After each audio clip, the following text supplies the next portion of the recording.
रामलला के दर्शन करने के बाद, यानी वहां पर हाथ जोड़ने के बाद हमारे साथ केंद्रीय मंत्री पीयूष गोयल हैं। महाराष्ट्र की राजनीति किस करवट बैठ रही है, चुनावों में इतनी गर्माहट देखने को मिल रही है, हर मुद्दे पर बात करने के लिए पीयूष गोयल हैं। पीयूष जी, अभिनंदन है आपका। पिछली बार 2019 में बीजेपी को सीटें तो बहुत आई थी, लेकिन उद्धव ठाकरे ने पाला बदल लिया था और बीजेपी सत्ता में 2.5 साल बाद आई। वो भी बीजेपी सत्ता में नहीं आई, शिंदे को मुख्यमंत्री बनाना पड़ा। इस बार की कहानी कहां जाती हुई दिखती है, क्योंकि चुनावों से पहले ही बहुत तूफान खड़ा हुआ है। पूरी तरीके से मुंबई के लोगों ने, महाराष्ट्र के लोगों ने मन बना लिया है।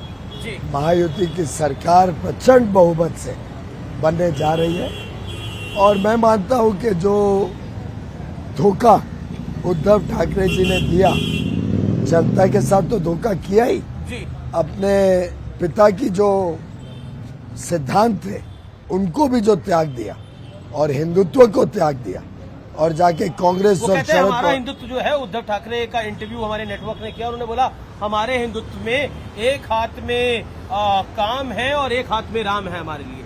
बीजेपी का हिंदुत्व जो है वो विरोधाभासी है, उसमें नफरत के अलावा कुछ नहीं है। हमारे हिंदुत्व में मोहब्बत और सिर्फ लव है। इसीलिए बाला साहेब ठाकरे जी ने कहा था कि मैं अपनी पार्टी बंद कर दूंगा, लेकिन कांग्रेस के साथ कभी नहीं जाऊंगा। दुकान बंद कर दूंगा, मैं कांग्रेस के साथ नहीं जाऊंगा। और कांग्रेस जैसी तुष्टीकरण, कांग्रेस जैसी एक समुदाय के पीछे राजनीति करने का ढंग, मैं समझता हूं पूरे देश में आज आक्रोश है उद्धव ठाकरे जी के लिए। महाराष्ट्र में तो है ही, और जिस प्रकार से सब महाविनाश अघाड़ी की पार्टीज में अंतर विरोध है, आपसी झगड़े हैं, स्पष्ट दिख रहा है कि कोई जीतने के लिए नहीं लड़ रहे हैं, बस चुनाव लड़ रहे हैं आप साथ। लेकिन देखिए, महाराष्ट्र एक ऐसी जगह है जहां पर बीजेपी को लोकसभा चुनाव में एक नुकसान का सामना करना पड़ा। उत्तर प्रदेश और महाराष्ट्र, और एक नैरेटिव चला कि मोदी तीसरी बार आएंगे तो संविधान बदल जाएगा, आरक्षण खत्म हो जाएगा, एक प्रोपेगेंडा चलाया गया। और जो इन दो राज्यों में चला, इनके बगल के राज्य मध्य प्रदेश और गुजरात में नहीं चला। क्या लगता है आपको? झूठ के आधार पर एक चुनाव में थोड़ा हमें नुकसान करवा पाए, अब लोग चौकन्ने हो गए, समझ गए कैसे उनके साथ फरेब किया गया, कैसे उन्हें गुमराह किया गया। वैसे तो 2024 में भी वोटों का अंतर तो मात्र 2 लाख वोट था 12 करोड़ की आबादी में। कई सीटें, 11 सीटें हम बहुत कम वोटों से हारे। तो मैं समझता हूं कि एक स्थिति निर्माण हुई जिसके लिए आज महाराष्ट्र के वोटरों में एक प्रकार से और अधिक उत्साह है, और मैं मानता हूं इस बार आप लोकसभा से काफी ज्यादा वोटिंग भी देखेंगे और हमारी मार्जिन ऑफ विक्ट्री भी हर सीट पे बड़ी। लेकिन दो चीजें बहुत महत्वपूर्ण है। मार्जिन ऑफ विक्ट्री की आप बात कर रहे हैं, लेकिन दो चीजें बहुत महत्वपूर्ण है इस चुनाव के अंदर। वो है, एक तरफ बीजेपी बटेंगे और कटेंगे की बात कर रही है, प्रधानमंत्री सेफ और अनसेफ की बात कर रहे हैं कि एक रहेंगे सेफ रहेंगे, लेकिन दूसरी तरफ जो है वो अघाड़ी के लिए सज्जाद नोमानी ने ऐलान करा है कि मुसलमान एक मुश्त वोट डालेंगे।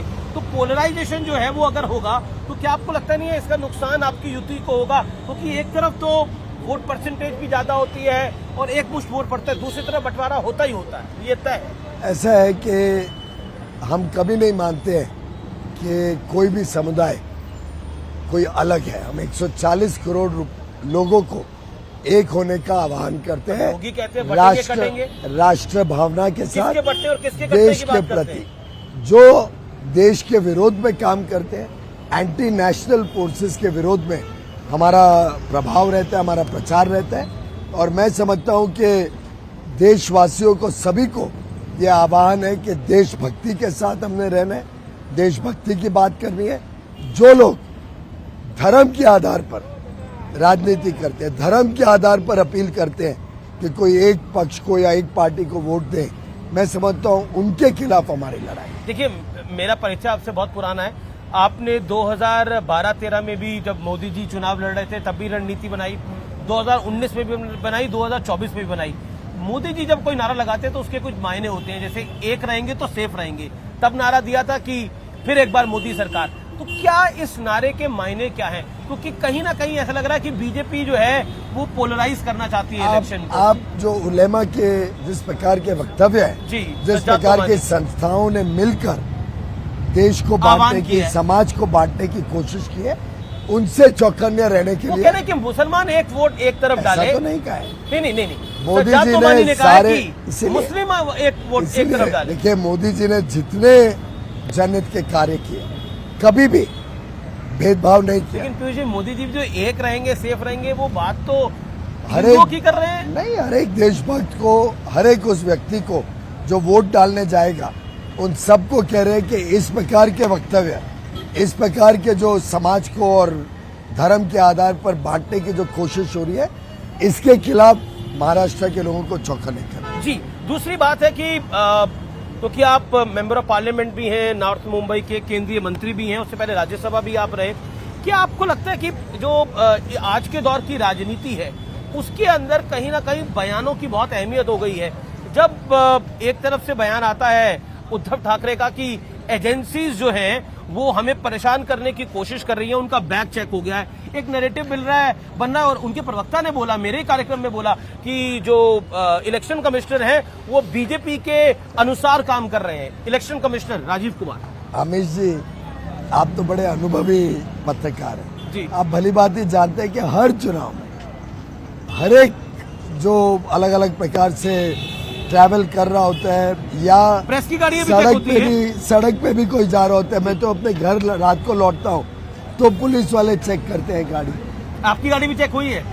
मेरी गाड़ी भी हुई है, मेरा प्लेन भी हुआ है। तो ये एक बेबुनियाद छोटे से मुद्दा जी। जो उनका कानूनी दायित्व है निभा रहे हैं, उसके ऊपर जब उद्धव ठाकरे जी को आ जाना पड़ता है, उन्होंने बोला कि और उसपे सिंपैथी क्रिएट करने की कोशिश कि मेरा क्यों बैग चेक हुआ, जैसे को ये एक विशेष क्लास है या क्योंकि वो एक ठाकरे है या एक पक्ष के नेता है उसके कारण उनको कोई इम्यूनिटी है।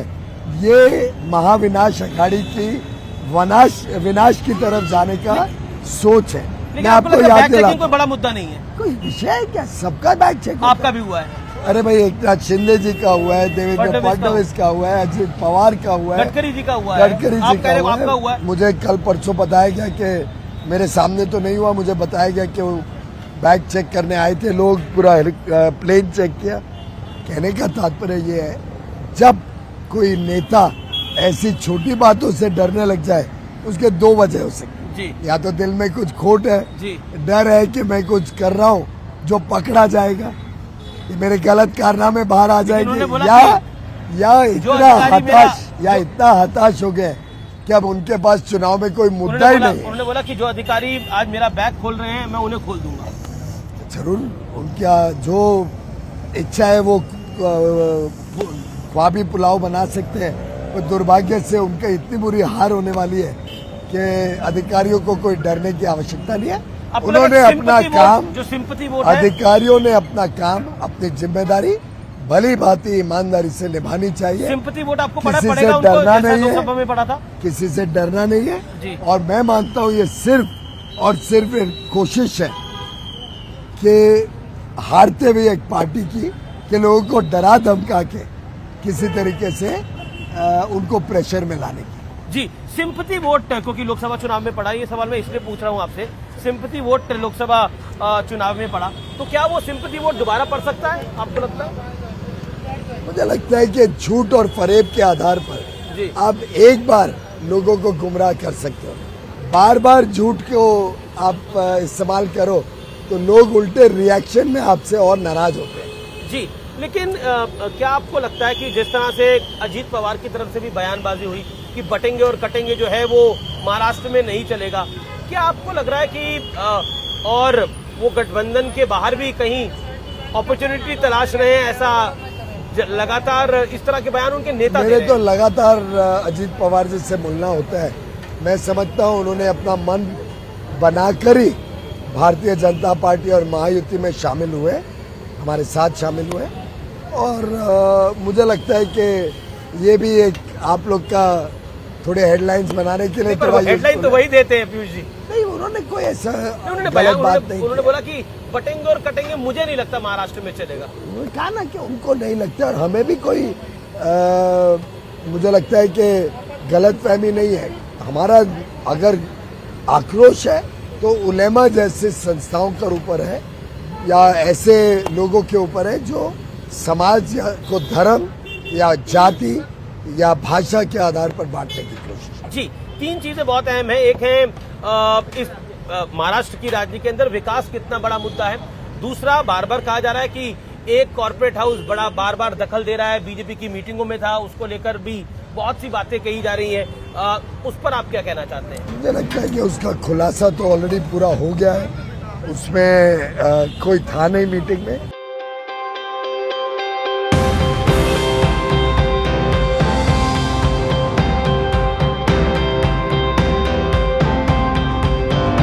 तो बॉम्बे की कटिंग चाय के साथ थोड़ी खट्टी मीठी बातें कर लेते हैं। क्या आपको लगता है कि ये जो पॉलिटिक्स है इसके अंदर बार बार विकास की बात होती है, बार बार कहा जाता है कि कॉर्पोरेट घराना जो है उसका इंटरफेरेंस था, वो मीटिंग में मौजूद था, ऐसा आरोप आपके विरोधी लगा रहे हैं। शरद पवार ने भी बोला कि मेरी मुलाकात तो हुई, लेकिन हाँ उन्हीं के घर पे हुई मुलाकात। उन्होंने भी आज एक अखबार में इंटरव्यू देके ये बात बोली है। तो दोनों तरफ एक ही बात बोल रहे हैं और दोनों तरफ कह रहे हैं कि वो उधर मीटिंग में वो स्थान इस्तेमाल किया गया। मुझे लगता है कोई बड़ा विषय नहीं है। महाराष्ट्र में इसकी राजनीतिक प्रभाव कुछ नहीं है। विकास की क्या बात है, क्योंकि हमने देखा जब अगाड़ी की सरकार थी तो कुछ दिनों में कई प्रोजेक्ट को बंद किया गया।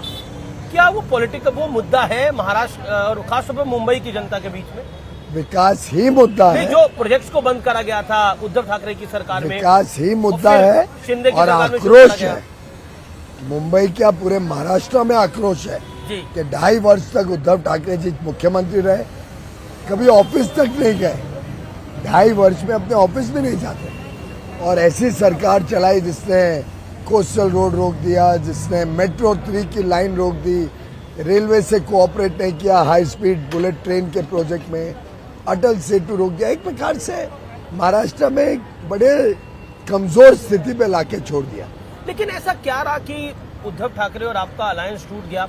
उद्धव ठाकरे के परिवार से, पार्टी से आपकी पार्टी का संबंध बहुत पुराना था, आपका निजी तौर पर संबंध बहुत पुराना रहा है। ऐसा क्या खटास हुई? कोई खटास नहीं, हमने तो तोड़ा नहीं। हम तो 7 में 19 का चुनाव लड़े थे। हमने शिंदे जी को सीएम बना दिया, अगर उद्धव ठाकरे को बना देते तो खेल ही नहीं होता इतना बड़ा। वो जीते भी थे उस आधार पर कि मोदी जी को वोट दो, हमारी युति को वोट दो। मुझे लगता है सत्ता की जो लालसा थी, जो लालच था कि मुझे एक बार मुख्यमंत्री बनना है, मेरे लड़के को एस्टैब्लिश करना है, उसके कारण झूठ और फरेब। 2.5 साल बाद आपने भी तो वही करा फिर। भाई साहब, झूठ और फरेब के आधार पर, कोई ब्लैकमेल के आधार पर हमारी पार्टी या हमारी युति में किसी को मुख्यमंत्री बनाना नहीं बनाना ये तय नहीं हो सकता। वैसे नीतीश कुमार जी और हमारे बीच बिहार में हमारी सीटें 2 गुनी थी। नीतीश कुमार जी की कम थी, पर पहले से तय था कि नीतीश कुमार जी सीएम बनेंगे। जो तय था वो होना चाहिए, लेकिन मेरा यहाँ कोई ऐसा तय था ही नहीं। मेरा काउंटर क्वेश्चन ये है कि 2.5 साल बाद आपने शिंदे को सीएम बनाया, एकनाथ शिंदे को सीएम बनाया। बीजेपी का नंबर तो 105 ही था, शिंदे का नंबर कम था, लेकिन उसके बाद बनाया सीएम। अगर उद्धव ठाकरे को पहले मान जाते तो वो ये काम ही नहीं होता। वही तो समझा है, जो एग्रीड था वो हुआ। नीतीश कुमार जी के समय जो एग्रीड था हुआ, ऐसा कुछ यहाँ एग्रीड था ही नहीं। वो अगर एक गलत बात बोले, बेबुनियाद बात बोले, जो कभी चर्चा ही नहीं हुई। और देखिए मजेदार बात, अभी भी महाविनाश आघाड़ी ने अनाउंस क्या किया है, जिसकी सीटें ज्यादा होगी वो मुख्यमंत्री बने। तो इसका मतलब है उनके मन में भी बहुत स्पष्ट था। और आप 2019 की आपकी खुद की फुटिंग्स देख लो जी, हर चुनावी सभा में हर जगह मोदी का होर्डिंग होता था। और नहीं, देवेंद्र फडणवीस जी के लिए वोट मांगे जाते थे मोदी जी के साथ। तो सभी को स्पष्ट था कि भारतीय जनता पार्टी का सीएम। इस बार सरकार आई तो सीएम कौन होगा? चुनाव के बाद मिल बैठ के बात करके तय कर लेंगे। आज तो चुनाव जब चल रहा है तो एकनाथ शिंदे जी मुख्यमंत्री है। चुनाव के बाद हम तीनों पार्टी, तीनों नेता बैठ के लोग तय कर लेंगे। तो मतलब इसमें कोई कंट्रोवर्सी नहीं है, एकनाथ शिंदे को ही दोबारा मुख्यमंत्री बनना है? कुछ मेरे ख्याल से आपस में हमारे कोई इस प्रकार का मतभेद। जी, थोड़ी नेशनल बात कर लेते हैं। राहुल गांधी लगातार महाराष्ट्र को लेकर बड़े सारे बयान दे रहे हैं और राहुल गांधी लगातार कह रहे हैं कि भारतीय जनता पार्टी एक डिफाइसिव पॉलिटिक्स करती है, उनका डेवलपमेंट एजेंडा नहीं है और मोदी कुछ भी कर लें, जातिगत जनगणना तो होके रहेगी। राहुल गांधी जी जितना बोलते रहे, लोगों में कोई विश्वास तो है नहीं, कोई लोगों में उनके प्रति भरोसा खत्म हो गया है। जिस प्रकार से वो दुनिया भर में जाके भारत और भारतवासियों का बदनामी करते हैं, मैं समझता हूँ लोगों में आक्रोश है और उनकी बातों के झांसे में अब आते नहीं है। महाराष्ट्र के चुनाव में भी आपने देखा होगा वो कुछ ज़्यादा आए नहीं है। शायद उनके स्थानीय नेता भी नहीं चाहते कि वो यहाँ आए, क्योंकि यहाँ आएंगे तो क्या पता सावरकर जी को कब बदनामी करने की कोशिश करेंगे, उनके लिए बुरा भला बोलेंगे। समझा दिया कि मत बोलना अभी। भाई प्रधानमंत्री जी ने कहा है ना कि उद्धव जी एक बार तो उनके मुंह से बाला साहब ठाकरे जी की तारीफ करके दिखवाए। काय की पार्टी का अलायंस है, कैसी युति है, कैसी उनकी अलायंस है, कैसी आघाड़ी है। अगर आइडियोलॉजिकल कुछ बोरिंग ही नहीं, कुछ आपस में संवाद और एकमत नहीं है। वीर सावरकर जी का जो अपमान राहुल गांधी जी बार बार करते हैं, मैं समझता हूँ उद्धव ठाकरे जी ने सिद्ध करना चाहिए कि वास्तव में ये आघाड़ी में आत्मीयता है, आपस में मेलजोल है, या सिर्फ एक मैरिज ऑफ कन्वीनियंस। सत्ता के लोभ में lust of power is the only defining feature of this. आखिरी राउंड में मैं 3 नेताओं के नाम लूंगा और आपकी प्रतिक्रिया उसके ऊपर। आदित्य ठाकरे, मुझे लगता है बहुत समय लगेगा उनको मैच्योर होने के लिए। शायद बहुत उत्सुकता में कि बहुत जल्दी उनको मंत्री बनने के लालसा में उद्धव ठाकरे जी और उन्होंने गलती कर ली। एक 40 साल का रिश्ता उन्होंने बिगाड़ दिया, उसके लिए उनको नुकसान उनके राजनीतिक कैरियर में बहुत भुगतना पड़ा। सुप्रिया सुले, वो सीरियस पॉलिटिशियन लगती नहीं है। मुझे लगता है उनका बहुत ज़्यादा रुचि राजनीति में नहीं दिखती है। एक प्रकार से बार बार सिंपैथी फैक्टर के ऊपर ही, या एक परिवार, एक सरनेम के फैक्टर पे मुझे नहीं लगता कि बार बार राजनीति में आप प्रभाव कर पाओगे। आपका काम बोलता है, आपके पक्ष की नीतियां बोलती है, नियत बोलती है, उसमें बुरी तरीके से फेल्ड है। और संजय राउत अक्सर हेडलाइन पे रहते हैं। क्या कमेंट कर सकते हैं जो व्यक्ति को खुद को पता नहीं आज क्या बोलते हैं। हेलो, क्या बोलते हैं खुद उनको ही पता नहीं होता है लगता है। और जिस प्रकार की कड़वाहट उनमें भरी हुई है, मैं समझता हूं कि कोई महाराष्ट्र का व्यक्ति ऐसी कड़वाहट, ऐसी ओछी बातें और समाज को धर्म के आधार पर, समाज को जाति के आधार पर, लोगों को आपस में। राज्यसभा में तो आपसे मिलते होंगे, तो आपने कभी समझाने का प्रयास नहीं किया? समझने वाले समझ सकते हैं जी, जो ना समझे वो अनाड़ी है। मैंने तो नहीं कहा, तो आपका इच्छा है, आपको जो समझना। चलिए पीयूष जी, आपने समय दिया हमें इस चुनाव के दौर के अंदर, and all the best, let the best party win. बहुत बहुत शुभकामनाएं आपको। The Mahayuti is going to win. Thank you so much Piyush Goyal ji. Thank you. Thank you.